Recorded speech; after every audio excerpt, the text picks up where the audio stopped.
दोस्तों, आज के इस नए वीडियो में हम लोग मॉडर्न हिस्ट्री से जितने इंपॉर्टेंट क्वेश्चन बन सकते हैं पूरी मॉडर्न हिस्ट्री कवर करेंगे। 1885 से शुरू करेंगे कांग्रेस की स्थापना तक, स्थापना से, और भारत को कैसे आज़ादी मिलती है। मेरा विश्वास मानिए, आप अगर इस वीडियो को लास्ट तक देखेंगे ना तो आपकी जो समझ है वो कुछ अलग अलग ढंग से बन जाएगी आज, और आपकी आंख ना नम हो जाए तो मुझे कहना, अगर आप समझ लो कि भारत को आज़ादी मिली कैसे और कहां से कैसे प्रश्न बनता है, इसी सारी चीज़ों पर चर्चा करेंगे।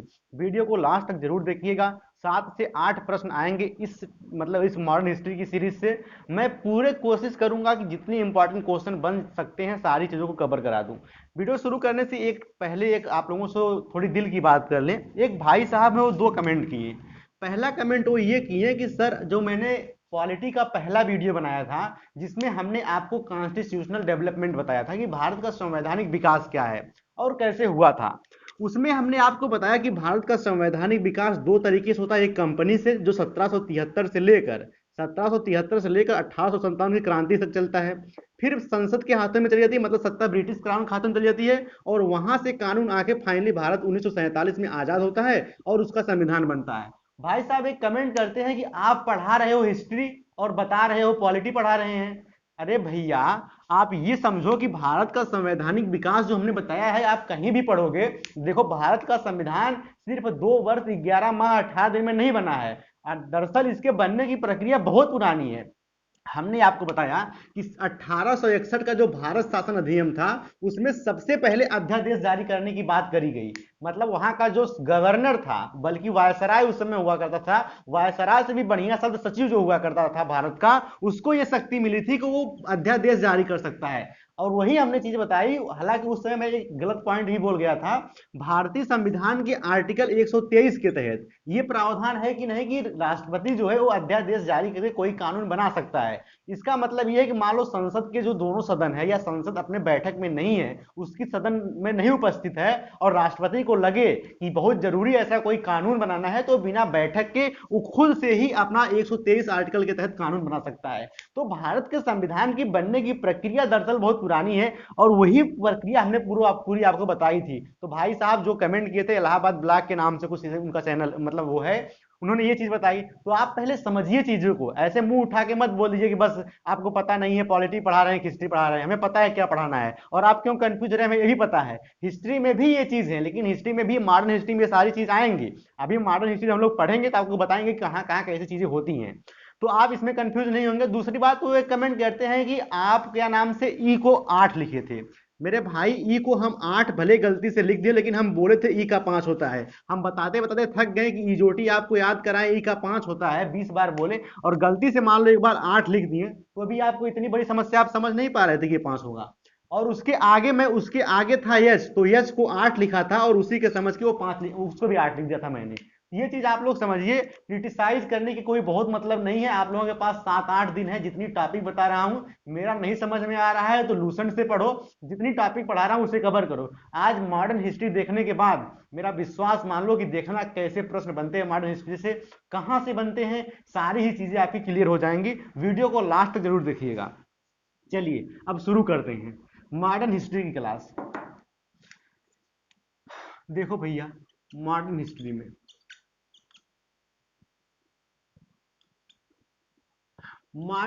मेरे प्यारे दोस्तों, बेसिकली हम लोग आज से शुरू करेंगे 1885 से।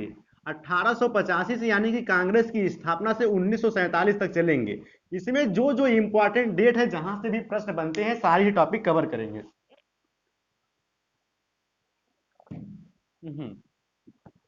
इससे पहले आपको एक काम कर लेना है। इसके पहले आपको एक काम कर लेना है, 1857 की क्रांति आपको लूसेंट से या जो भी बुक है उससे पढ़ लेनी है। इसमें आपको विशेष तौर पर वो देखना है कि कौन से क्षेत्र का नेतृत्व कौन कर रहा था। बस इसके नेतृत्वकर्ता को देखना है और उसको आप वहां से देख लीजिएगा। अब हम लोग सीधे बात करते हैं, 1857 क्रांति पे नहीं जाएंगे, नहीं वीडियो काफी लेंदी हो जाएगा। जो हम चाह नहीं रहे, हम चाह रहे हैं कि 45-50 मिनट में सारी इंपॉर्टेंट पॉइंट कवर करा दें आपको। देखिए, अब सबसे पहले बात को समझिए। 1885 में मेरे प्यारे दोस्तों, 1885 में कांग्रेस की स्थापना होती है। 1885 में कांग्रेस की स्थापना, ये वही कांग्रेस है जो आज के समय में प्रियंका गांधी और राहुल गांधी वाली जो कांग्रेस है, इसकी स्थापना 1885 में हुई थी। अब बात को समझो, प्रश्न कैसे बनेंगे और कहां से बनेंगे। देखो 1885 में कांग्रेस की स्थापना करते होती है और इसकी स्थापना ए ओ ह्यूम के द्वारा किया जाता है।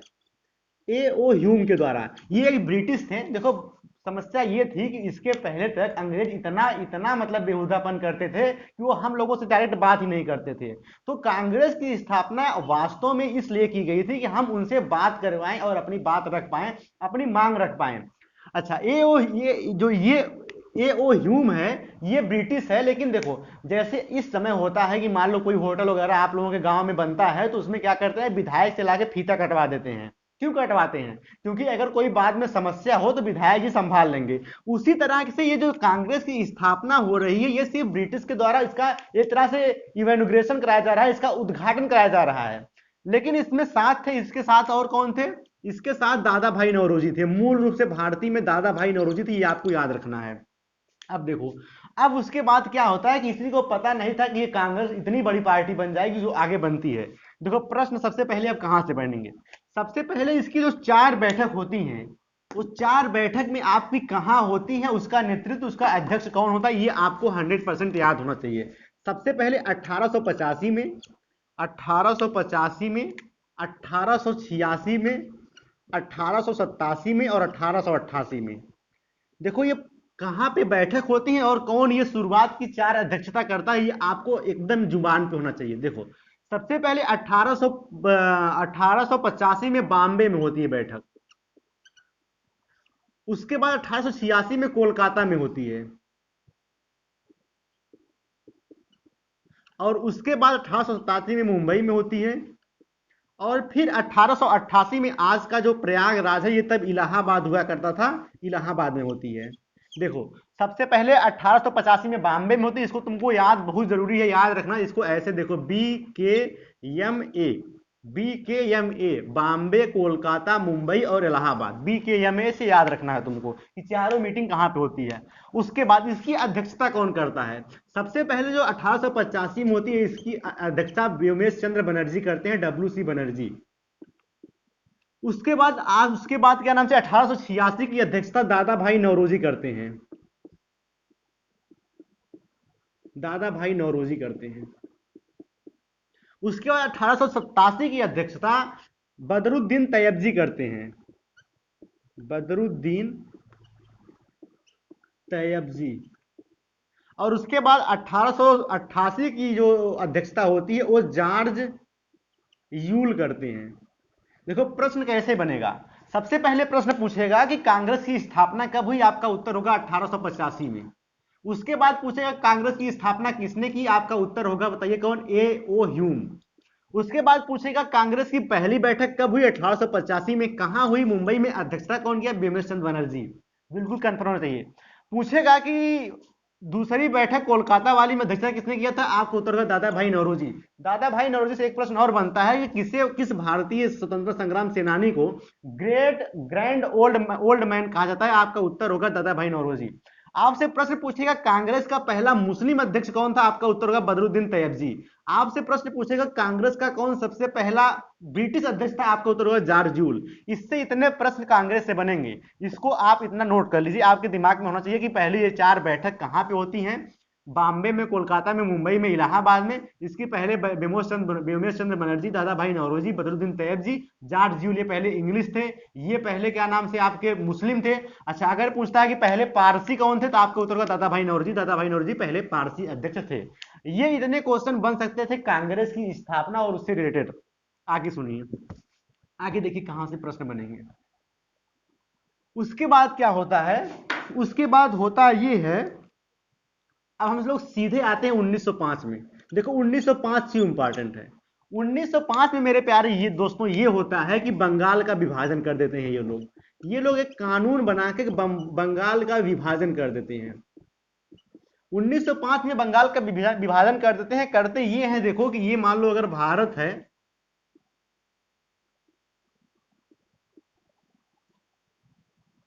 ये भारत है मेरे प्यारे दोस्तों। आपको पता होगा कि इस भारत में यहां का जो क्षेत्र है ये बंगाल है। वास्तव में ये बात जब की है 1905 में, तो ये पाकिस्तान, जो आज बांग्लादेश है, ये पाकिस्तान नहीं हुआ करता था, ये तब सारा ही बंगाल का पार्ट था। ये लोग बंगाल को दो पार्ट में बांट दिए। बांटे इसलिए, इन लोगों की चालाकी ये थी कि इधर मुस्लिम बाहुल्य क्षेत्र था और इधर हिंदू बाहुल्य क्षेत्र था। तो ये लोग सोचे कि अगर बांट देंगे इन दोनों को तो ये लोग आपस में डिस्प्यूट क्रिएट करेंगे और आपस में ही लड़ेंगे। इन लोगों का शुरू से ही उद्देश्य था फूट डालो शासन करो, आपस में हम लोगों को लड़ा रहे थे और अपने मजे कर रहे थे। तो इस उद्देश्य से 1905 में बंगाल का विभाजन करते हैं। देखो ये जो विभाजन करते हैं बाद में, पहले ये पूरी पाकिस्तान बनता है 1947 में, और उसके बाद ये फिर 1971 में इंदिरा गांधी के सरकार में ये आज का बांग्लादेश बनता है। तो ये इसकी जियोग्राफिकल कंडीशन थी, इसको भी आपको पता होना चाहिए कि बंगाल का विभाजन कब होता है। इसमें देखो आप प्रश्न कैसे बनेंगे। सबसे पहला प्रश्न पूछेगा आपकी कि बंगाल का विभाजन कब हुआ, आपको उत्तर होगा 1905 में। इस समय वायसराय कौन था? इस समय वायसराय था आपका लॉर्ड कर्जन। लॉर्ड कर्जन इस समय इसका वायसराय था। अब उसके बाद आपको याद रखना है मेरे प्यारे दोस्तों कि 1905 में ही 1905 में ही मेरे प्यारे दोस्तों 1905 में स्वदेशी आंदोलन आता है। स्वदेशी आंदोलन क्यों आता है? स्वदेशी आंदोलन का मतलब यह है मेरे प्यारे दोस्तों कि इसके विरोध में, बंगाल विभाजन के विरोध में स्वदेशी आंदोलन आता है और उसमें हम लोग निर्णय लेते, जितने भी भारतीय लोग निर्णय लेते हैं वो निर्णय लेते हैं कि आज से हम कोई भी विदेशी सामान नहीं पहनेंगे, विदेशी सामान नहीं पहनेंगे, अपना ही टूथपेस्ट मंजन से लेकर साबुन शैंपू सब अपना लगाएंगे, नहीं तो नहीं लगाएंगे। यह स्वदेशी आंदोलन फिर 1905 में ही आता है। उसके बाद देखिए क्या है, उसके बाद मेरे प्यारे दोस्तों 1906 आपके लिए इंपॉर्टेंट है। 1906 इसलिए इंपॉर्टेंट है कि 1906 में ऑल इंडिया मुस्लिम लीग की स्थापना होती है। ऑल इंडिया मुस्लिम लीग की स्थापना होती है। अब इससे देखिए क्या क्या प्रश्न पूछेंगे। सबसे पहला प्रश्न बनेगा कि ऑल इंडिया मुस्लिम लीग की स्थापना कब होती है, आपका उत्तर होगा 1906 में। इसको किया क्या, तो आपका उत्तर होगा मोहम्मद अली जिन्ना। मोहम्मद अली जिन्ना और उसके बाद आगा खां, ये दोनों लोग मिलके ऑल इंडिया मुस्लिम लीग की स्थापना 1906 में करते हैं। तो कहां करते हैं? ढाका में। ढाका जो आज बांग्लादेश की राजधानी है वहां पे करते हैं, मतलब उस वाले क्षेत्र में। उसके बाद इसका हेडक्वार्टर कहां पे था, यहां पे कंफ्यूजन होगा आपको। इसका हेडक्वार्टर मेरे प्यारे दोस्तों लखनऊ में था। जी हाँ, आपको कंफ्यूजन हुआ होगा। इसकी स्थापना होती है ढाका में, लेकिन इसका हेडक्वार्टर है लखनऊ में। ये बात आपको याद रखनी है। तो ऑल इंडिया मुस्लिम लीग से कितने प्रश्न बनेंगे? कब स्थापना हुई, कौन किया, कहां पे किया और इसका हेडक्वार्टर कहां है, इतनी बात आपको याद रखनी है। ठीक है। अब देखिए क्या होता है। अब आपके लिए इंपॉर्टेंट है 1907। 1907 में मेरे प्यारे दोस्तों इसलिए इंपॉर्टेंट है कि 1907 में सूरत स्प्लिट के नाम से हम लोग इसको जानते हैं। सूरत स्प्लिट के नाम से देखो मसला क्या था। दरअसल मेरे प्यारे दोस्तों 1907 तक आते आते कांग्रेस में यूथ जुड़ने लगे थे।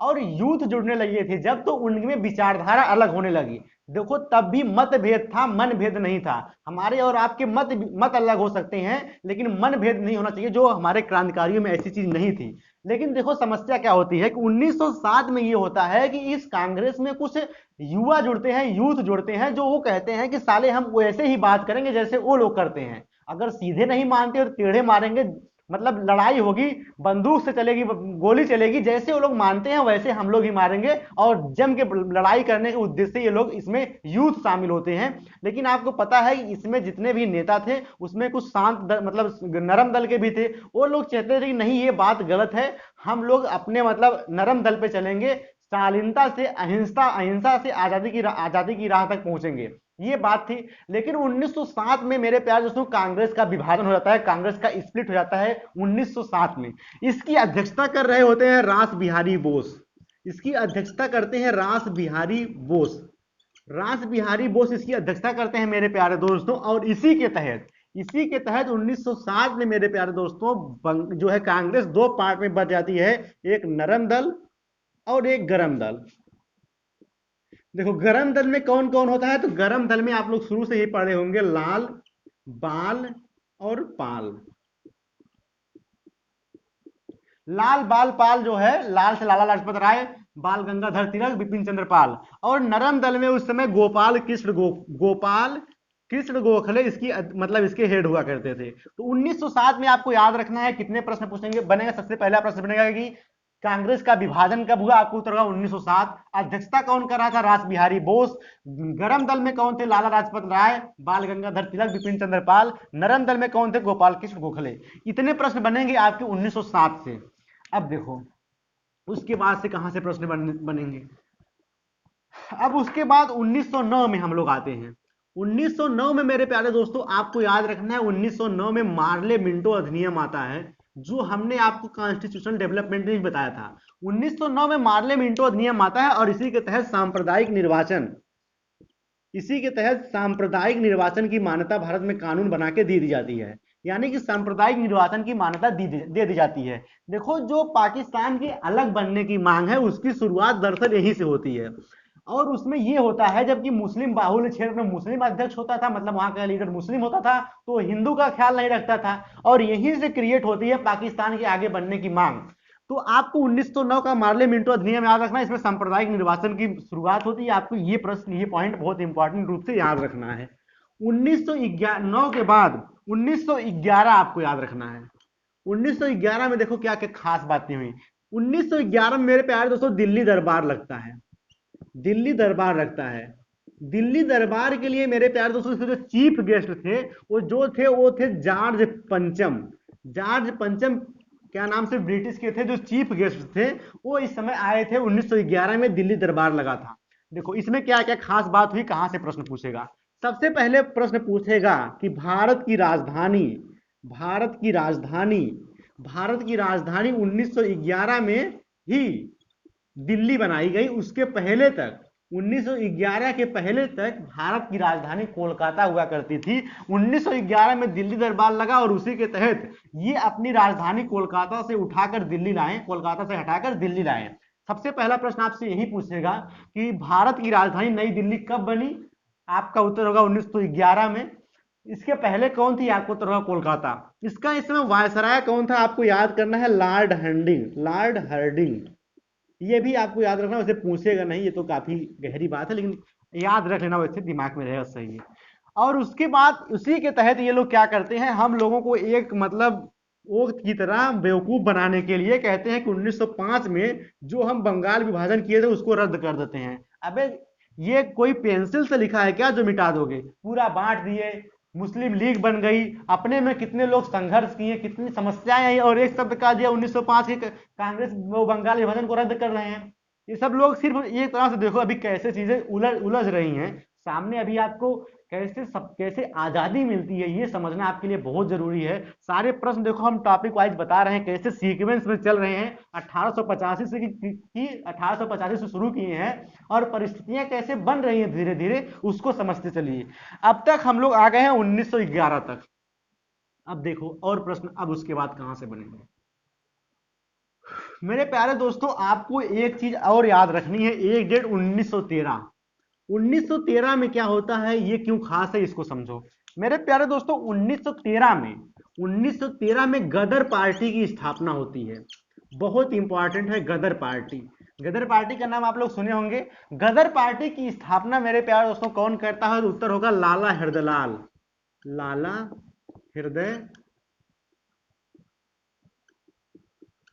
लाला हृदयलाल मेरे प्यारे दोस्तों गदर पार्टी की स्थापना 1913 में करते हैं। और पूछेगा कहां करते हैं, इसका वेन्यू क्या था, ये कहां पे होता है, तो सैन फ्रांसिस्को अमेरिका में। सैन फ्रांसिस्को यूएसए अमेरिका में। मेरे प्यारे दोस्तों देखो ये तो जो भारत के स्वतंत्रता संग्राम सेनानी थे ही, जो क्रांतिकारी थे ही, लेकिन भारत की आजादी में बहुत सारे लोग विदेश से रहकर भी अपना बहुत महत्वपूर्ण योगदान दिए हैं। ये गदर पार्टी भले से ही सामने से कुछ नहीं की हो, लेकिन ये हमारी बैकबोन होती थी। ये विदेश से पैसा इकट्ठा करके हमारे लिए पैसा भेजते थे, जिससे असलहा वगैरह खरीदे जाते थे और उसी से सारी चीजें मैनेज की जाती थी। तो उसी क्रम में इसीलिए ये महत्वपूर्ण है, इसीलिए पूछा भी जाता है गदर पार्टी की स्थापना किसने की थी, कहां की थी, कब की थी। ये 3 प्रश्न आपको ध्यान रखना है गदर पार्टी में। अब देखो भैया 1913 तक हम लोग आ गए हैं। अब आते हैं 1915 में।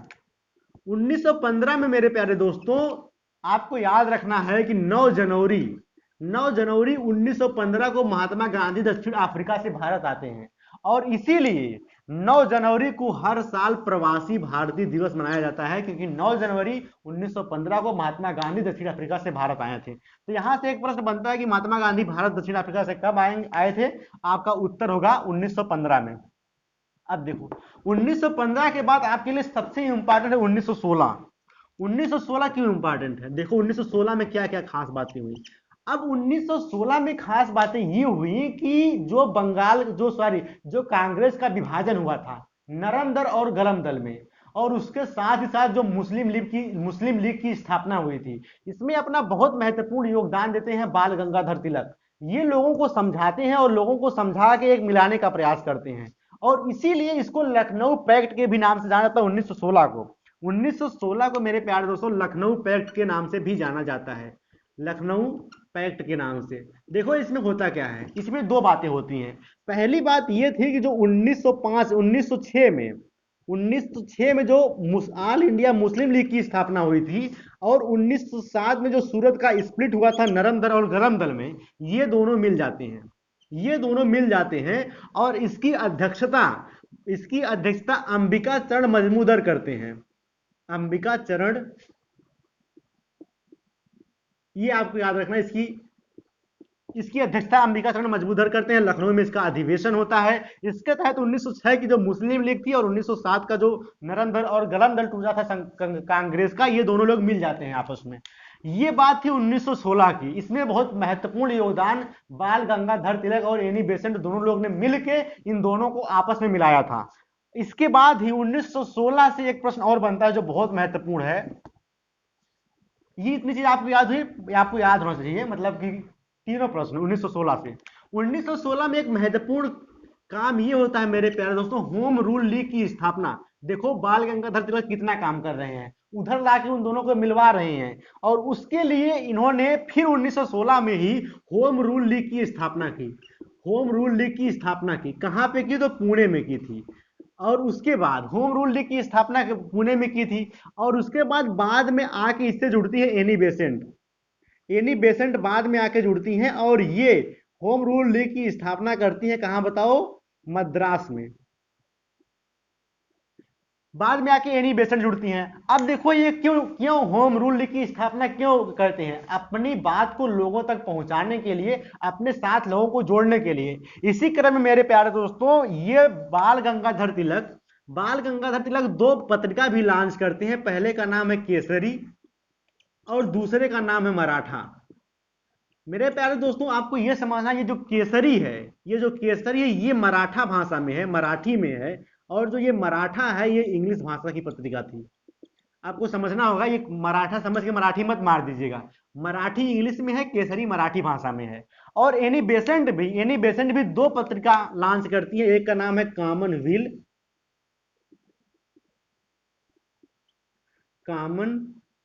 व्हील और एक का नाम है न्यू इंडिया। मेरे प्यारे दोस्तों ये दो पत्रिका लॉन्च करती हैं, कौन बताओ? Annie Besant.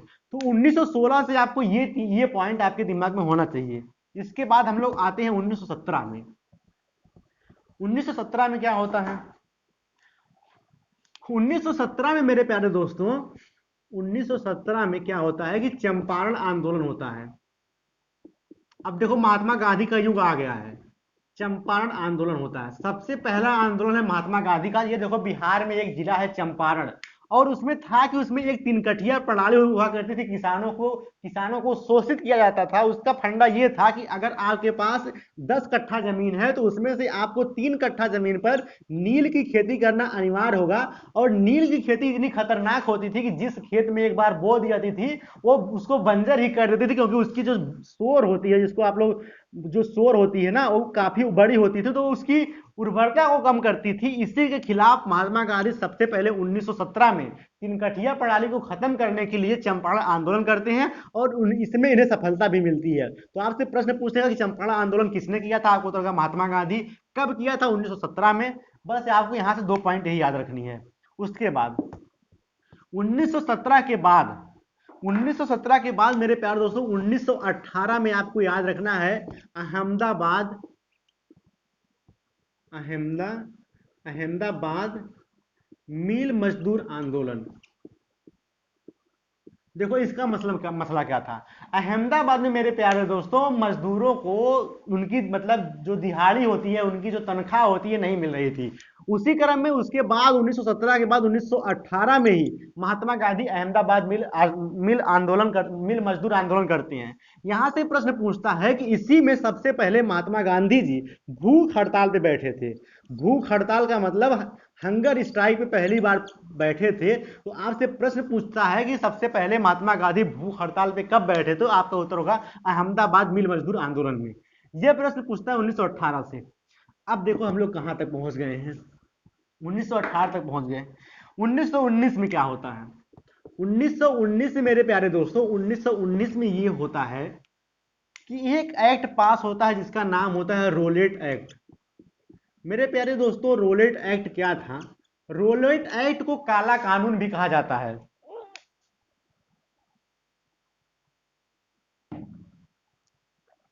रोलेट एक्ट को काला कानून क्यों कहा जाता है कि इसमें यह प्रावधान था कि किसी भी व्यक्ति को हम मतलब अंग्रेज ये नया कानून लाए कि अगर किसी भी व्यक्ति को अब हम शक के आधार पर गिरफ्तार कर सकते हैं, उनसे बिना कोई पूछे, बिना किसी पूछताछ के, बिना किसी सबूत की जरूरत नहीं है हमें, हम सिर्फ शक के आधार पे इन्हें गिरफ्तार कर लेते हैं। इसमें आप लोगों ने सुना भी होगा ना अपील ना दलील वाली बात, ये रोलेट एक्ट के बारे में ही कहा जाता है और इसीलिए इसे काला कानून कहा जाता है। अब देखो भैया 1919 में तो ये रोलेट एक्ट आ गया। अब महात्मा गांधी क्या करते हैं, सबको जाना के समझा रहे होते हैं कि ये इसके बारे में बता रहे होते हैं कि आने वाले समय में इसका परिणाम क्या होगा, ये सारी चीज महात्मा गांधी लोगों को बता रहे होते हैं। इसी क्रम में मेरे प्यारे दोस्तों 13 अप्रैल ये भारतीय इतिहास में मतलब एक काला सच, मतलब ये बहुत शोक वाला दिन है, बहुत शोक वाली डेट है। 13 अप्रैल 13 अप्रैल 1919 को मेरे प्यारे दोस्तों पंजाब के अमृतसर में एक जलियांवाला बाग है। और 13 अप्रैल 1919 को जलियांवाला बाग हत्याकांड होता है। प्रश्न कैसे बनेंगे उसके पहले थोड़ी सी बात को समझ लीजिए। जब आप जाएंगे पंजाब में तो वहां पे ये जलियांवाला बाग है, ये जलियांवाला बाग है। जलियांवाले बाग में यहाँ पे एक कुआं है इस साइड पे, और यहाँ से दो गेट हैं आपको इंटर करने के लिए, एक इधर से है एक इधर से है। मेरे प्यारे दोस्तों आपको पता होगा कि इस समय यहाँ पे सब लोग बैठे थे और मीटिंग चल रही थी रोलेट एक्ट के बारे में। और फिर यही होता है कि भारत को एक गद्दार मिलता है जिसका नाम होता है हंसराज। ये हंसराज क्या करता है कि जाके यहाँ वहाँ उस समय जो उनकी सेना का कप्तान था जिसका नाम था जनरल ओडायर, जनरल ओडायर को ये सारी चीज बता रहा होता है। और उसके बाद मेरे प्यारे दोस्तों 13 अप्रैल 1919 को जनरल ओडायर अपने सैनिकों के साथ सीधे इस गेट से इंटर करता है और इधर पूरा गेट के, और वही हंसराज जो इसको सारी चीज बताता है वो ये वाला गेट बंद कर देता है। और इस तरह से इस वाले गेट से इंटर करके इस पे ताबड़तोड़ गोलाबारी होती है। मेरे प्यारे दोस्तों इतनी जबरदस्त मतलब बिना किसी आदेश के, बिना किसी पहले सूचना के लगातार गोली चलती है और इसमें लगभग 360 लोग मरे, 360 भारतीय मारे जाते हैं। मेरे प्यारे दोस्तों आपको सुनकर भी हैरानी होगी कि भारतीय लोग बचने के लिए इस कुएं में गिर जाते थे, इस कुएं में कूद जाते थे। और इस कुएं से बाद में 27 लाशें निकाली गई। 27 लोग कुएं में दब कर, कुएं में कैसे मरे होंगे हमारे भारतीय, ये सोचकर आप महसूस करिए कि कितनी बुरी स्थिति उस समय रही होगी। और कैसे अगर आप भी आज जाएंगे, आप इसमें एक बहुत बड़ा म्यूजियम भी बना हुआ है, और इस म्यूजियम में ना जो भारतीय लोग मरे थे जब उनके कुर्ते की थैली में से सिक्के भी निकाले गए थे तो उस सिक्के में भी गोली लगी थी, और उस सिक्के का आकार भी टेढ़ा हो गया था, मतलब अलग साइज का बन गया था गोली लगने की वजह से। अगर आप लोग कभी जाएंगे तो आप लोग ये चीज वहां के म्यूजियम में देख पाएंगे। तो ये जलियांवाला बाग हत्याकांड था मेरे प्यारे दोस्तों। इससे कहां से कितने प्रश्न बनेंगे वो समझिए। सबसे पहला प्रश्न बनेगा कि जलियांवाला बाग हत्याकांड कब हुआ? 13 अप्रैल 1919 को। उस समय उसके जो मतलब सेना का अध्यक्ष कौन था, मतलब सेना का कैप्टन कौन था? आपका उत्तर होगा जनरल ओडायर, जनरल ओडायर। उसके बाद इसमें दो बहुत महत्वपूर्ण बात हुई। इसके बाद महात्मा गांधी ने अपनी केसर ए हिंद की उपाधि, केसर ए हिंद की उपाधि, और उसके बाद रविंद्रनाथ टैगोर मेरे प्यारे दोस्तों नाइटहुड की उपाधि, ये दोनों लोगों ने अपनी ये रविंद्रनाथ टैगोर नाइटहुड की उपाधि और महात्मा गांधी केसर केसर ये हिंद की उपाधि त्याग देते हैं। तो आपसे यही प्रश्न पूछेगा कब हुआ था, उसमें उस समय कैप्टन कौन था, केसर ए हिंद की उपाधि किसने त्यागी, तो आपका उत्तर होगा महात्मा गांधी। नाइटहुड की उपाधि किसने त्यागी, तो आपका उत्तर होगा रविंद्रनाथ टैगोर। इतने प्रश्न जलियांवाले बाग हत्याकांड से बनते हैं। उसके बाद देखिए, और हाँ एक बात आपको यह भी समझनी है कि ये जो जनरल ओ डायर है, जनरल ओ डायर जो भारतीयों पर गोली चलाने का आदेश दिया था, इसी को उधम सिंह मेरे प्यारे दोस्तों ब्रिटेन ब्रिटेन में ही जाकर गोली मारते हैं। तो आपको यह भी याद रखना है कि जनरल ओ डायर को उधम सिंह ब्रिटेन में ही जाकर गोली मारते हैं, उधम इसको जनरल ओ डायर को। तो बहुत बड़ी बात है कि भारतीयों ने बदला हालांकि हर बात का लिया है। अगर उन्होंने कहीं पे भी हम लोगों का थोड़ा भी शोषण किया है तो बिना बदला लिए छोड़े नहीं। आप लोग आगे तक भी देखते चलिए कि हर बार अगर ऐसा कुछ हुआ है तो भारतीय छोड़े नहीं है, क्योंकि भारतीय में भी बहुत सारे यूथ थे जो लाला लाजपत राय जैसे लोगों को मतलब उनकी जो आंदोलन था उनको देख कर बड़े हुए थे, उनके मतलब उनका जो खून दौड़ रहा था वो उनके आंदोलन का देख कर दौड़ रहा था। तो ये आपको याद रखना है कि जनरल ओडायर को उधम सिंह मारते हैं, उसके बाद जाके ब्रिटेन में ही। तो इतने क्वेश्चन आपको बन सकते हैं जलियांवाले बाग हत्याकांड से। उसके बाद देखिए, अब उसके बाद मेरे प्यारे दोस्तों 1920 में महात्मा गांधी जी क्या करते हैं, 1920 में महात्मा गांधी असहयोग आंदोलन चलाते हैं।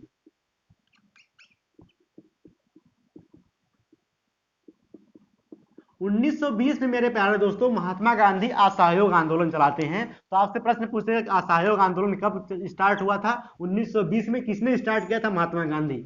और आप लोगों को पता होगा कि महात्मा गांधी अहिंसा को बहुत कट्टर समर्थक थे, अहिंसा को ही मानते थे।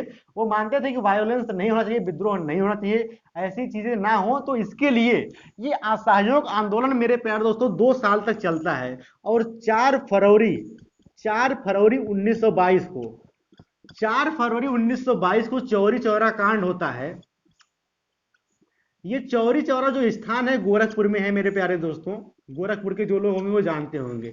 ये 4 फरवरी 1922 को चौरा चौरी कांड होता है और उसी के बाद इसमें भारी विद्रोह होता है, भारी अहिंसा होती है। उसी के तहत ये असहयोग आंदोलन को महात्मा गांधी खत्म कर देते हैं। हालांकि बाद में सुभाष चंद्र बोस भी आते हैं कि खत्म मत करिए, लेकिन महात्मा गांधी मानते नहीं है। फाइनली 4 फरवरी 1922 को असहयोग आंदोलन खत्म हो जाता है। थोड़ा सी कहानी समझो चौरी चौरा का क्या मसला था। दरअसल ये था मेरे प्यारे दोस्तों कि ये अंग्रेज के कुछ पुलिस हुआ करते थे और एक गांव से गुजर रहे थे। तो वो लोग किसी 2 पुरुष को मार दिए थे। जब 2 पुलिस को वो लोग मार दिए, उसके बाद मारने के बाद अपनी चौकी में भाग जाते हैं जहां वो लोग रहते हैं। वो लोग सोचते हैं अब तो अपनी चौकी में आ गए, अब हमें कौन क्या कर सकता है, जिसको जो करना होगा कर लेगा। अब भारतीय क्या करते हैं, ये जो थाना है, ये जो चौकी थी, इसका जो मेन गेट था, इसको मेन गेट को बंद करके और बाहर से आग लगा देते हैं। इसमें लगभग 27 से 30 लोग ब्रिटिश मारे जाते हैं, जो सारे ही लोग ब्रिटिश पुलिस होते हैं। 27 से 30 लोग मारे जाते हैं और इसी से प्रभावित होकर महात्मा गांधी 4 फरवरी 1922 को चौरी चौरा नामक एक कांड होता है, मतलब पुलिस मारे जाते हैं। उसके बाद से असहयोग आंदोलन बंद हो जाता है। तो आपको ये चीज याद रखनी है। कहानी बड़ी इंटरेस्टिंग है, बहुत सारी बातें हैं बताने को, लेकिन समय के हिसाब से हम लोग उतनी डिटेल नहीं जा सकते ना।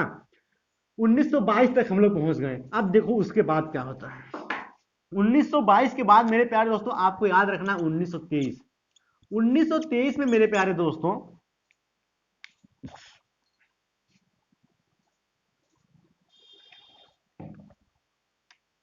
1923 में स्वराज पार्टी की स्थापना होती है। स्वराज पार्टी की स्थापना होती है। इसमें पूछेगा स्वराज पार्टी की स्थापना कौन किया था, आपका उत्तर होगा CR दास, चितरंजन दास और मोतीलाल नेहरू। ये दो लोगों ने मिलकर मेरे प्यारे दोस्तों, ये दो लोगों ने मिलकर स्वराज पार्टी की स्थापना करी। ये आपको याद रखना है 1923 के बारे में। और उसके बाद आपको याद रखना है 1924 पे आते हैं। अब इसमें आपको बस यही एक ही पॉइंट याद रखना है। 1924 क्यों इंपॉर्टेंट है इसको समझिए मेरे प्यारे दोस्तों। 1924 में हिंदुस्तान रिपब्लिक एसोसिएशन की स्थापना होती है। हिंदुस्तान रिपब्लिक एसोसिएशन की स्थापना होती है। तो इसकी स्थापना 1924 में होती है। इसकी स्थापना करता कौन है, तो आपका उत्तर होगा राम प्रसाद बिस्मिल।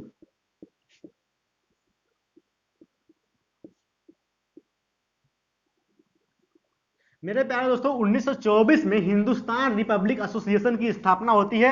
राम प्रसाद बिस्मिल इसकी स्थापना करते हैं। इसकी स्थापना क्यों करते हैं? इसकी स्थापना इसलिए करते हैं कि हम लोग क्या करेंगे, विदेशी मतलब अंग्रेजों के ही लूटेंगे, उन्हीं साले से उनके पैसे लूटेंगे, उनके हथियार लूटेंगे और फिर उन्हीं से निपटेंगे। उन्हीं का पैसा लूटेंगे, उन्हीं का हथियार लेंगे और फिर जम के जो होगा देखा जाएगा। अब यहां तक देख रहे हो, यहां तक आते आते यूथ वर्ग है वो हावी हो रहा है। मतलब वो क्या नाम से, वो क्रांति की तरफ बढ़ रहा है। देखो क्रांति जब भी आई है, इतिहास इसका गवाह है। आप जब भी पढ़ना, जब भी पढ़ोगे आगे, तो आप देखोगे कि कभी भी क्रांति आई है तो हमेशा यूथ की वजह से आई है। देखो जो वृद्ध लोग होते हैं उनका विजन सही हो सकता है, लेकिन जो क्रांति आती है वो हमेशा यूथ की वजह से आती है। 1924 तक आते आते इसमें पता है चंद्रशेखर आजाद जैसे लोग, राम प्रसाद बिस्मिल लोग, भगत सिंह जैसे लोग धीरे धीरे जुड़ने लगते हैं और इस समय का दौर मतलब आगे बढ़ता जाता है और इसमें क्या नाम से यूथ शामिल होने लगते हैं। उसके बाद देखो आपके लिए क्या इंपॉर्टेंट है, इसी के तहत इसकी स्थापना इसीलिए करी गई थी कि हम लोग क्या करेंगे, उन्हीं को लूटेंगे और फिर जम के उनसे निपटेंगे। उसके बाद होता है 1925, आपके लिए इंपॉर्टेंट है। 1925 में मेरे प्यारे दोस्तों क्या होता है, काकोरी ट्रेन डकैती होती है। काकोरी ट्रेन डकैती होती है। काकोरी ट्रेन डकैती होती है मेरे प्यारे दोस्तों, उसमें लगभग 8,000 रुपए लूटते हैं, एक ट्रेन को लूटते हैं, उसमें से लगभग 8,000 रुपए लूटते हैं और इसी से बाद में असलाह खरीदते हैं और फिर जम के बाद में उसमें लड़ाई भी होती है। उसके बाद आपको याद रखना है कि काकोरी ट्रेन डकैती में कौन कौन था। डॉक्टर राम प्रसाद बिस्मिल थे, राजेंद्र लाहिड़ी थे। आपको ये सारी चीजें, दो तीन लोग थे, आपको याद रखना है। बाद में इनको फांसी होती है, वो कब होती है आप लोग डेट देख लीजिएगा, हमारे दिमाग में क्लिक नहीं कर रहा है इस समय। उसके बाद क्या होता है 1925 के बाद, 1925 के बाद आपको एक डेट याद रखनी है, 1926। 1926 में मेरे प्यारे दोस्तों नौजवान सभा की स्थापना होती है। नौजवान सभा की स्थापना, ये भारतीय इतिहास के सुनहरे पन्नों में लिखा गया है। ये क्यों इंपॉर्टेंट है समझो। ये 1916 में नौजवान सभा की स्थापना कर होती है। और नौजवान सभा की स्थापना कौन करता है, तो आपका उत्तर होगा भगत सिंह। मेरे प्यारे दोस्तों भगत सिंह को सुनने के बाद जो खुशी मिलती है, अंदर से जो संवेदना आती है, वो अपने आप में अद्वितीय है। देखो 1916 1926 में भगत सिंह जो नौजवान सभा की स्थापना करते हैं, दरअसल भगत सिंह मतलब ना, भगत सिंह के अंदर ये था कि ये शुरू से ही इनके ऊपर लाला लाजपत राय का बहुत गहरा प्रभाव था। मतलब इनके शरीर में जो खून दौड़ता था ना, वो लाला लाजपत राय को देख कर बड़े हुए थे। उनकी क्रांतिकारी को, उनके मतलब क्रांति कैसे लाई जाती है और क्रांति कैसे आएगी, ये सारी चीजें इनके मतलब ये लाला लाजपत राय से सीखे थे और उसका उनके ऊपर बहुत गहरा प्रभाव था। 1926 में ही ये जब अपने कॉलेज के दिनों में ही थे, 11वीं 12वीं में ही थे, तभी ये क्या नाम से नौजवान सभा की स्थापना कर देते हैं 1926 में। उसके बाद देखो 1927 में क्या होता है, 1927 में साइमन कमीशन की स्थापना होती है। ब्रिटिश क्या करते हैं, ये लोग सोचते हैं कि जब भारत वाले लोग कानून पे ही मानते हैं तो हम लोग अपना संविधान लिख देते हैं और संविधान में जो कानून बनाएंगे वही ये लोग मानेंगे। और संविधान लिखेगा कौन, संविधान विदेशी मतलब ब्रिटेन वाले ही लिखेंगे, तो उन्हीं लोगों को संविधान लिखना है। तो वो लोग इस उद्देश्य से 1928 में, 1927 में साइमन कमीशन की स्थापना होती है और 1928 में साइमन कमीशन भारत आता है। अब देखो यहाँ पे क्या कंडीशन बनती है, बहुत इत्मीनान से समझना, आपके रोटे खड़े हो जाएंगे अभी सुनते सुनते। देखिए क्या क्या होता है, क्या क्या होने वाला है। 1928 में साइमन कमीशन भारत आता है और इसका भारतीय लोग जम के विरोध करते हैं, क्योंकि इसमें कोई भी भारतीय शामिल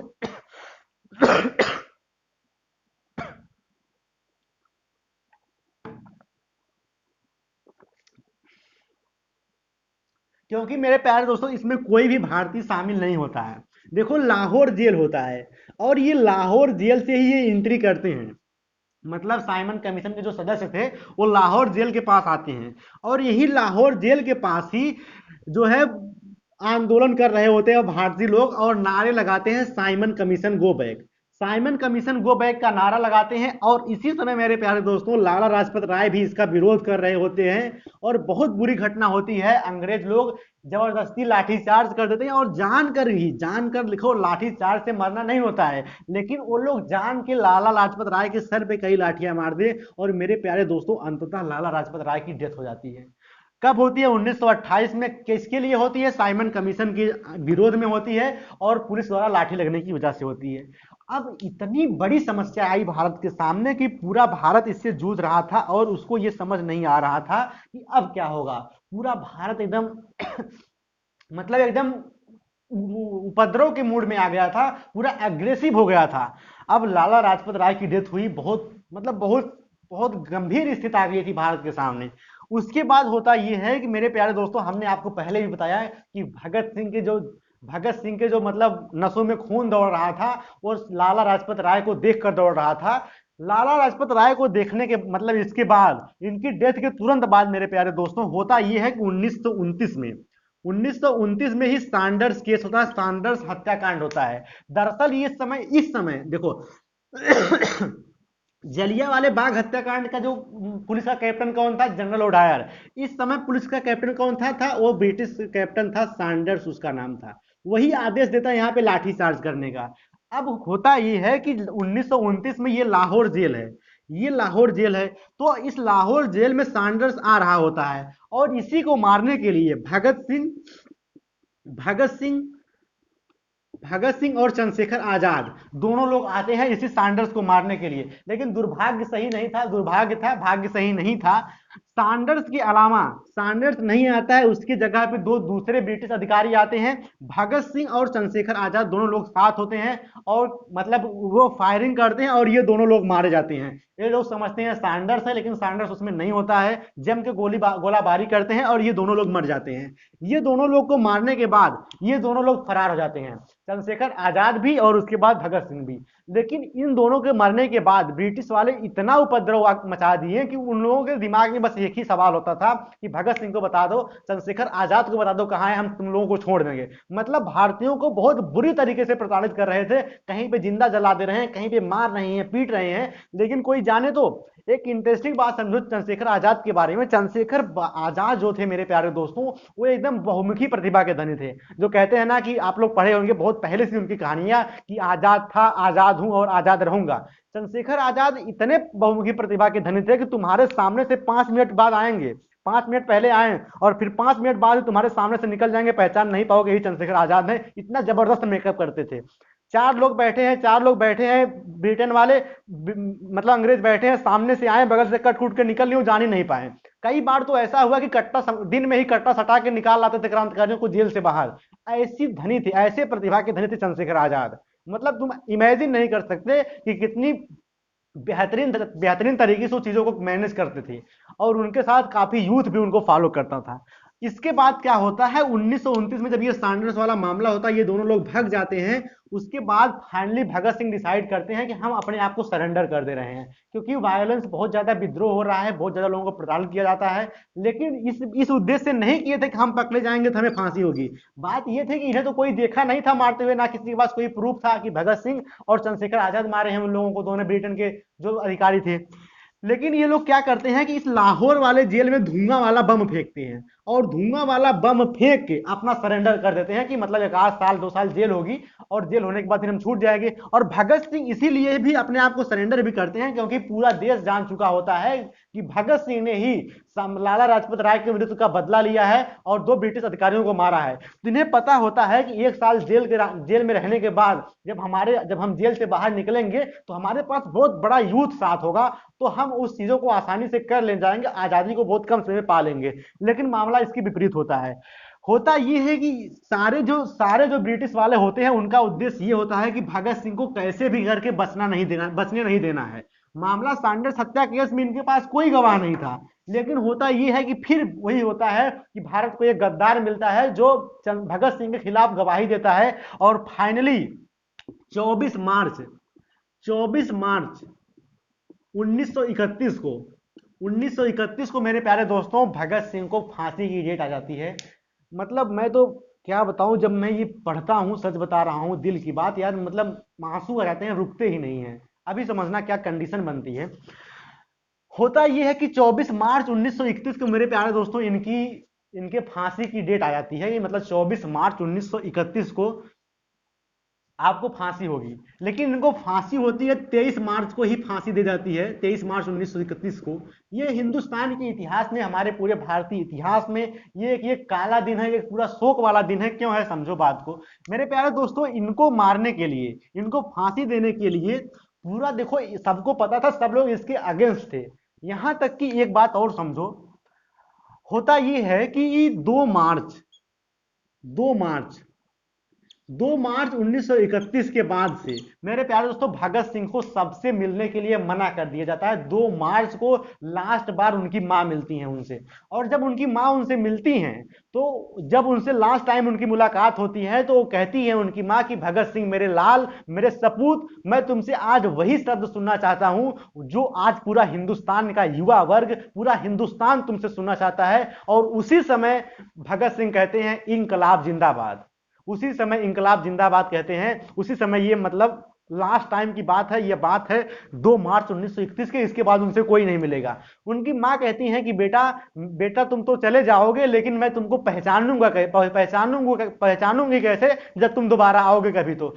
भगत सिंह कहते हैं कि नहीं, तुम मां हो और मां अपने बच्चे को पहचान सकती है, तुम निश्चित रूप से मुझे पहचान लोगी। ये सारी ही बातें 2 मार्च 1931 की हैं। 2 मार्च 1931 के बाद से भगत सिंह से कोई मिलना बंद कर दिया जाता है और इनके फांसी की तिथि निर्धारित करी जाती है 24 मार्च 1931 का। बीच में होता यह है, देखो चंद्रशेखर आजाद भी भगत सिंह की अहमियत को समझ रहे होते हैं। होता यह है कि जब आप लोग इलाहाबाद आओगे, इलाहाबाद यूनिवर्सिटी में आपका एंट्रेंस हो जाएगा, आपका मतलब सिलेक्शन हो जाएगा, या जैसे भी आप इलाहाबाद में आएंगे, इलाहाबाद में एक बहुत बड़ा चंद्रशेखर आजाद पार्क है।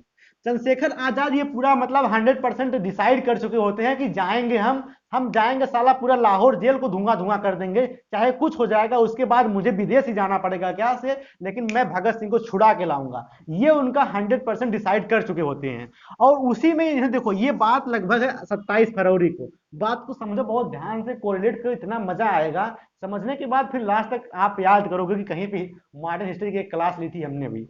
देखो होता यह है कि जो ये चंद्रशेखर आजाद पार्क है आपके यहीं इलाहाबाद में, आप लोग आएंगे तो निश्चित रूप से घूमने जाएंगे, बहुत बड़ा सा पार्क है। यहीं पे उस समय होते हैं चंद्रशेखर आजाद, और ये डिसाइड करते हैं। यहाँ पे ये देखो जो इलाहाबाद यूनिवर्सिटी है, मेन कैंपस है ही, यहाँ हमारा हॉस्टल है। यहाँ से थोड़ा सा आगे जाओगे, यहाँ पे आनंद भवन है, और यहाँ की बीच की जो दूरी लगभग 2.5 किलोमीटर के आसपास है। चंद्रशेखर आजाद के यहाँ पे मोतीलाल नेहरू इस समय यहाँ पे पंडित जवाहरलाल नेहरू यहाँ पे ही आनंद भवन में ही रहे हैं। जब आप लोग आओगे तो आनंद भवन भी घूम लेना, यही बगल में ही है आनंद भवन में ये। उसके बाद चंद्रशेखर आजाद कहते हैं, मतलब इनके साथ जो था कि भाई थोड़ा देर रुको, हम थोड़ा आते हैं पंडित जवाहरलाल नेहरू से मिलके। पंडित जवाहरलाल नेहरू से मिलने आते हैं, इनसे कुछ मदद मांगने यहाँ आनंद भवन पे आते हैं। लेकिन फिर वही होता है कि मतलब कोई ये सूचना पुलिस को दे देता है, ब्रिटिश पुलिस को दे देता है। और फिर दोबारा लेकिन ये सूचना कौन दिया था, ये मतलब भारतीय इतिहास में कहीं नहीं लिखा गया है, किसी को नहीं पता है, वो लोग कैसे जाने, लेकिन ऐसा कहा जाता है कि कोई सूचना उन्हें मिली। अब उसके बाद ये दोबारा जब यहाँ से लौटते हैं, एक पेड़ के पास पहुंचते हैं, तो इनके पीछे लगभग सारी फोर्स घेर लेती हुई, फिर पूरी फोर्स घिरी होती है। ये देखते हैं तो चकमका जाते हैं कि ये क्या हो गया, आगे पीछे सारी सारी फोर्स घिरी हुई है बहुत सारी संख्या में। अब फिर वही क्या था, फिर तो कुछ बचा नहीं था, आजाद था, आजाद हूं, आजाद रहूंगा। पिस्टल निकालती हैं, जम के गोलाबारी होती है मेरे प्यारे दोस्तों, और ये अकेले लगभग 45 मिनट तक लड़ते हैं और लगभग 27 लोगों को अकेले मार दिए थे। और फिर लास्ट गोली से खुद को भी मार लेते हैं, क्योंकि वही था कि आजाद था, आजाद हूं और आजाद रहूंगा। और फाइनली 27 फरवरी 1931 को इनकी डेथ हो जाती है। यहीं इलाहाबाद में ही इनकी बहुत बड़ी स्टैच्यू बनी है, बहुत बड़ी इनकी मूर्ति बनी हुई है। यहाँ पे आप लोग घूमेंगे, ये दोनों चीज ये मतलब स्वराज भवन और आजाद पार्क, दोनों चीज आपके इलाहाबाद में ही है। ये उसके बाद होता ये है कि यहाँ पे 27 फरवरी को 1931 को चंद्रशेखर आजाद की डेथ हो जाती है फाइनली। अब उसके बाद क्या होता है देखो ये लोग क्या करते हैं, अब तो यहां तक की बात आ गई। देखो ढेर गैप नहीं था, यहाँ पे ये 27 फरवरी तक ही सोचे थे और 24 मार्च को फांसी होनी थी, तब तक वो छुड़ा ले गए होते। लेकिन वही था जब मतलब क्या बताया, क्या कहा जा सकता है। उसके बाद क्या होता है, उसके बाद मेरे प्यारे दोस्तों ये लोग क्या करते हैं, अंग्रेज लोग की डेट पड़ी थी 24 मार्च 1931 को फांसी को, लेकिन इन्हें फांसी 23 मार्च 1931 को ही दी जाती है। और भारतीय इतिहास में यह काला सच है, क्योंकि भारतीय इतिहास में कभी भी या भारत में कभी भी किसी भी जेल में सूर्यास्त के बाद रात को 7 बजे के बाद फांसी नहीं दी जाती है। लेकिन भगत सिंह को मेरे प्यारे दोस्तों 23 मार्च 1931 को 8 बजे फांसी दी गई थी, रात में, मतलब अंधेरे टाइम में फांसी दी गई थी। ये भारतीय इतिहास में, ये पूरे विश्व में ऐसी घटना नहीं होती है, रेयरली ही होती है कि सूर्यास्त के बाद सामान्यतः फांसी की सजा किसी को नहीं दी जाती है और दिन में दी जाती है। उसके बाद क्या होता है, फाइनली 23 मार्च 1931 को जब इन्हें फांसी होती है, तो एक प्रश्न आपसे कभी कभी पूछ लेता है कि जब जब भगत सिंह को फांसी होने वाली थी तो वो उस समय कौन सी बुक पढ़ रहे थे, तो वो उस समय रशियन रिवॉल्यूशन की बुक पढ़ रहे थे। मेरे प्यारे दोस्तों, वो रशियन रिवॉल्यूशन के बुक पढ़ रहे थे, और जब उन्हें बुलावा आता है 8 बजे की, चलिए अब समय हो गया है भगत सिंह, तो भगत सिंह कहते हैं कि अगर आपकी इजाजत हो तो मेरे पास कुछ पन्ने बचे हैं इस बुक के, पढ़ लूं। तो बोलता है नहीं, आपको चलना होगा। कहते हैं चलो कोई बात नहीं। तो उसमें 4 पेज उनके पढ़ने के लिए शेष थे, जो 4 पेज उन्हें पढ़ना था। उसके बाद लेकिन वो पढ़ नहीं पाते हैं, वो मना कर देता है। तो भी कोई बात नहीं, मुस्कुरा के चलते हैं मेरे प्यारे दोस्तों। 8 बजे रात को उसके बाद क्या से भगत सिंह, राजगुरु और सुखदेव तीनों लोगों को फांसी होती है। फांसी होने के बाद जब पता चलता है सबको कि 23 मार्च को ही फांसी हो गई, रात में फांसी हो गई, तगड़ा विद्रोह होता है। उसके बाद आनंद फानन में ये लोग ले जाके दफनाने की कोशिश करते हैं। जो नदी के किनारे लाश जल नहीं रही है, लकड़ी भीगी है, उसके बाद भारतीय पहुंचते हैं, तो मतलब आधी जली हुई लाश को लेकर भारतीय लोग उसका संस्कार करते हैं। ऐसी हाल हुई थी हमारे भारतीय की, मतलब आप सुनेंगे तो कितना आपको कष्ट होगा, आपके रोहटे खड़े हो जाएंगे। ऐसे करने के बाद आजादी मिलती है। अभी हम लोग पहुंचे 1931 तक। अब उसके बाद आपको क्या याद रखना है वो देखिए। तो हम लोग भगत सिंह, चंद्रशेखर आजाद से कितने प्रश्न कैसे बनते थे, ये सारी चीजें हमने आपको मेंशन करी। जो इंपॉर्टेंट कहानी थी, जो इनसे जुड़ी कहानी थी, जो आपको पता होनी चाहिए, वो सारी चीजें हमने आपको बता दी है। अब हम लोग आगे बढ़ते हैं। यार मतलब सच बता रहे हैं ना हम, तो मतलब जब पढ़ते हैं मॉडर्न हिस्ट्री तो फिर वही तो बता रहे हैं कि एकदम हालत खराब हो जाती है सुन के। हम मतलब बहुत सारी किताबें पढ़ते हैं बिपिन चंद्रा वगैरह की, तो उसमें काफी विस्तार में भी लिखा हुआ है, तो बहुत सारी चीजें हैं बताने को, लेकिन वो सब कभी बाद में चर्चा होंगी आप लोगों से। उसके बाद देखो 1930 में सविनय अवज्ञा आंदोलन भारत आता है। देखो जब 1920 से असहयोग आंदोलन चला रहे थे महात्मा गांधी, तो वो कहे थे कि हम भारतीय, मतलब हम जो अंग्रेज हैं उनकी कोई भी सामान यूज नहीं करेंगे। ये लोग 1930 में क्या करते हैं, कहते हैं कुछ ना यूज करोगे तो नमक तो यूज करोगे ना। ये लोग नमक पे 10 गुना टैक्स बढ़ा देते हैं। तो महात्मा गांधी कहते हैं कि अब ससुरा हम तुम लोगों का नमक वो नहीं यूज करेंगे, नमक भी अपने बनाएंगे तभी खाएंगे। उसके बाद होता क्या, 1930 में सविनय अवज्ञा आंदोलन आता है। इसमें महात्मा गांधी साबरमती से दांडी तक दांडी यात्रा करते हैं, और दांडी यात्रा पर जाकर, मतलब गुजरात में है ये स्थान समुद्र के किनारे वाला, वहां पर नमक बनाकर, नामक कानून तोड़कर वापस आते हैं। आपको जानकर हैरानी होगी कि जब यहां से महात्मा गांधी निकले थे तो लगभग 50 लोगों के साथ थे, और जब यहाँ पे पहुंचते हैं तो लगभग इनकी संख्या 50,000 से ज्यादा हो चुकी थी। तो ये आपको 1930 में असहयोग, ये सविनय अवज्ञा आंदोलन याद रखना है। दांडी मार्च साबरमती से लेकर दांडी तक जाती है, नमक कानून तोड़ा जाता है, यहां से प्रश्न निश्चित रूप से बनते हैं। उसके बाद देखिए, उसके बाद आपको याद रखना है 3 गोल में सम्मेलन होते हैं, राउंड टेबल समिट होते हैं 1930 में, 1931 में और 1932 में। ये 3 गोल में सम्मेलन होते हैं। इसमें आपको कहां से प्रश्न बनेंगे आपको याद रखना है। सबसे पहले आपको याद रखना है कि 1930 के गोल मेज सम्मेलन में, 1930 के गोल मेज सम्मेलन में राउंड टेबल समिट में कांग्रेस भाग नहीं लेती है।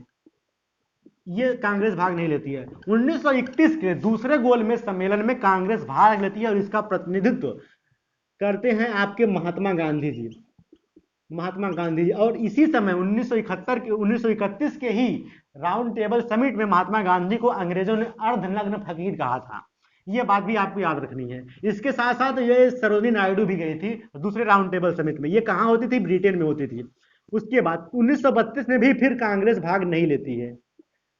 और आपसे प्रश्न पूछेगा कि कौन ऐसा व्यक्ति था, कौन ऐसा भारतीय था जो तीनों ही गोल मेज सम्मेलन में भाग लिया था। आपका उत्तर होगा डॉक्टर B.R. अम्बेडकर। मेरे प्यारे दोस्तों, डॉक्टर भीमराव अम्बेडकर दलितों का प्रतिनिधित्व करते हुए, दलितों की जो मतलब अपनी बात थी उसको रखने के लिए तीनों ही राउंड टेबल समिट में भाग लेते हैं। तो आपसे प्रश्न पूछता है कि कौन तीनों राउंड टेबल समिट में भाग लिया था, गोल मेज सम्मेलन में भाग लिया था। आपको उत्तर होगा doctor Bhimrao Ambedkar.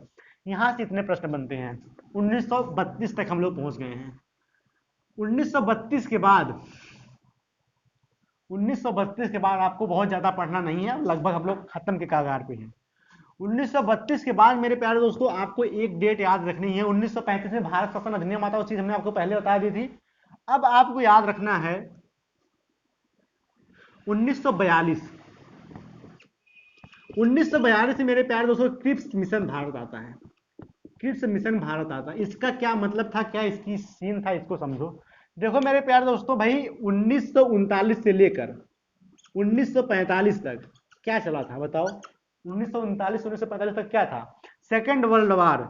Second world war, द्वितीय विश्व युद्ध होता है। तो इसमें यह होता है कि ब्रिटेन के जो वायसराय उस समय सर जेम्स क्रिप्स हुआ करते थे, वो आए थे और वो कहें कि कांग्रेस से कहें कि भैया तुम लोग हमारी द्वितीय विश्व युद्ध में साथ दो, पैसे से भी दो, सेना से भी दो, जैसे द्वितीय विश्व युद्ध खत्म होगा हम लोग तुमको आजाद कर देंगे। लेकिन सबको पता था, महात्मा गांधी को भी पता था, क्योंकि 1914 से लेकर 1918 वाले फर्स्ट वर्ल्ड वार में हम लोगों ने सहयोग करके देख लिया था।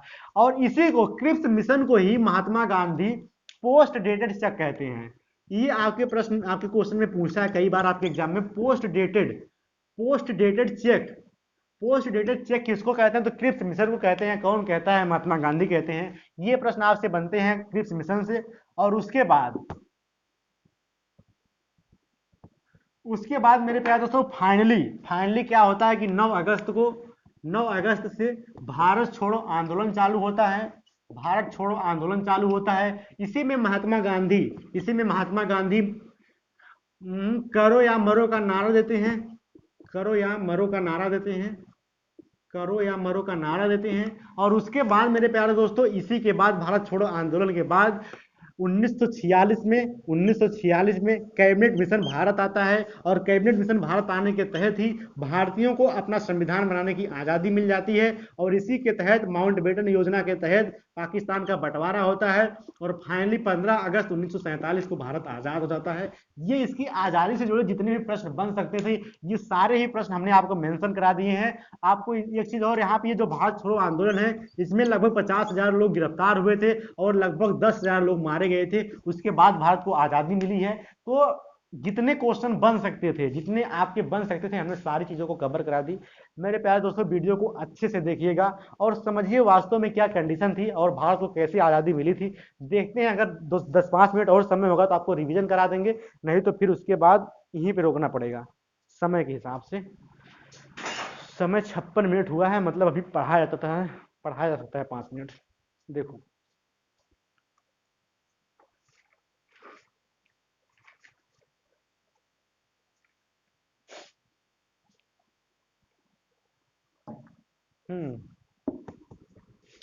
मेरे प्यारे दोस्तों, ये देखिए हमने आपको 1885 से शुरू किया और भारत कैसे आजाद हुआ है। भारत की आजादी से जुड़े जितने भी एस्पेक्ट थे, जितने भी प्रश्न बन सकते थे, जितना भी मेरे दिमाग में था, जितना मैं सीखा हूं, मैंने आप लोगों को सारा उतार दिया, आप लोगों को बता दिया। अब आपका उत्तरदायित्व है कि आप इसको बढ़िया से रिवाइज करें। रिवाइज करने के बाद इसका नोट्स कैसे बनाएंगे आपके दिमाग में, देखो हम रिवाइज करा रहे हैं, 5 मिनट लगेगा। हमारे साथ आप लोग सब कुछ कॉपी कलम रखेंगे, अब हमारे साथ ध्यान देंगे। आप लोग बोलेंगे फटाफट, हम लिखते जाएंगे और आप बोलते जाएंगे। चलो भाई, 1885 सबसे पहले क्या हुआ था? कांग्रेस की स्थापना हुई थी। किसने किया था? ए ह्यूम किया था। 1905 में क्या हुआ था? 1905 में बंगाल का विभाजन हुआ था। कौन किया था? लॉर्ड कर्जन किया था। 1906 में क्या हुआ? 1906 में मेरे प्यारे दोस्तों ऑल इंडिया मुस्लिम लीग की स्थापना हुई। 1907 में क्या हुआ? 1907 में रास बिहारी बोस की अध्यक्षता में सूरत स्प्लिट होता है। इसमें कांग्रेस नरम दल और गरम दल में बट जाता है। 1909 में क्या होता है? 1909 में मार्ले मिंटो अधिनियम भारत आता है। 1911 में क्या होता है? 1911 में दिल्ली दरबार लगता है, राजधानी कोलकाता से दिल्ली होती है और ये 1900 जो 5 वाला विभाजन था रद्द होता है। 1911 के बाद आपको क्या रखना? 1913 होता है। 1913 में क्या होता है? गदर पार्टी की स्थापना लाला हृदय लाल करते हैं। कहां करते हैं? सैन फ्रांसिस्को अमेरिका में करते हैं। 1913 के बाद आपको याद रखना है, 1913 के बाद 1915 में 9 जनवरी 1915 को महात्मा गांधी भारत आते हैं। 1915 के बाद 1916 में पूना पैक्ट होता है, नरम दर गरम दर मिलता है। 1916 में ही क्या नाम से बाल गंगाधर तिलक और एनी बेसेंट, क्या नाम से आपके अरे यार, बाल गंगाधर तिलक और वो होम, ओहो क्लिक नहीं कर रहा है यार। 1916 में 1916 में बाल गंगाधर तिलक और Annie Besant home rule league की स्थापना करते हैं। 1917 में क्या होता है, 1917 में मेरे प्यारे दोस्तों होता है चंपारण आंदोलन होता है। 1918 में क्या होता है, 1918 में अहमदाबाद मिल मजदूर होता है। 1919 में क्या होता है, 1919 में मेरे प्यारे दोस्तों चंपारण 1919 में रोलेट एक्ट आता है। 1919 में ही जलियांवाला बाग हत्याकांड होता है। 1920 में क्या होता है, 1920 में महात्मा गांधी असहयोग आंदोलन चलाते हैं। 1922 में क्या होता है, 1922 में चौरी चौरा कांड होता है जिसके तहत असहयोग आंदोलन बंद हो जाता है।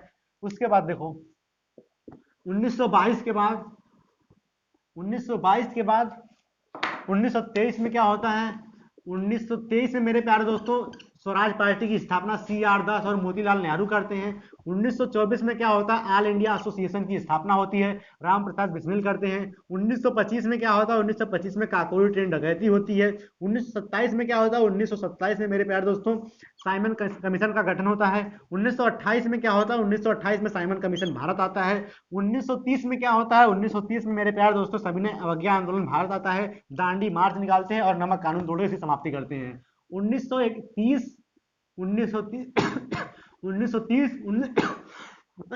1931 और 1932 ये तीनों राउंड टेबल समिट होती हैं।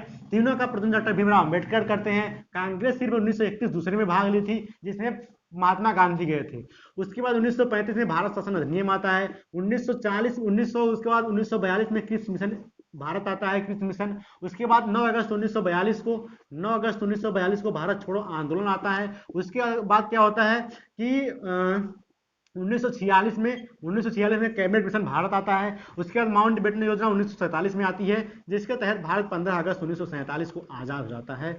हम आजाद हो गए हैं, हम आजाद हो गए। तो ये देखो ये इतनी डेट है, इतनी इससे जितने भी प्रश्न बन सकते थे सारी चीज हमने कवर करा दी है। मेरे प्यारे दोस्तों कुछ छूटा हो या कोई चीज मुझसे बोलने में गलती हो गई हो या एक आध डेट में गलत बोल दिया हो सकता है दिमाग में क्लिक ना किया हो, क्योंकि आप भी समझ सकते हो कि पूरे कमरे में कोई ना हो और आप अकेले बोल रहे हो तो बहुत सारी चीजें दिमाग में क्लिक नहीं करती हैं। तो आप लोग ऐसे कभी भी क्रिटिसाइज मत किया करिए कि आप ये चीजें कर लीजिए, क्योंकि हम काफी अच्छे से प्रिपेयर खुद करते हैं और जो इंपॉर्टेंट है वही चीजें बताते हैं। और जो चीजें छूट गई हैं आप लोग अपने बुक वगैरह से कवर कर लीजिएगा। बहुत बहुत धन्यवाद। और आज शाम को मिलेंगे 7 बजे लाइव सेशन के साथ, आपसे प्रश्न पूछेंगे और बहुत सारी आपसे बातें करेंगे, आपके डाउट लेंगे और उसमें फिर 2 टॉप लोगों का चयन भी करेंगे। बहुत बहुत धन्यवाद।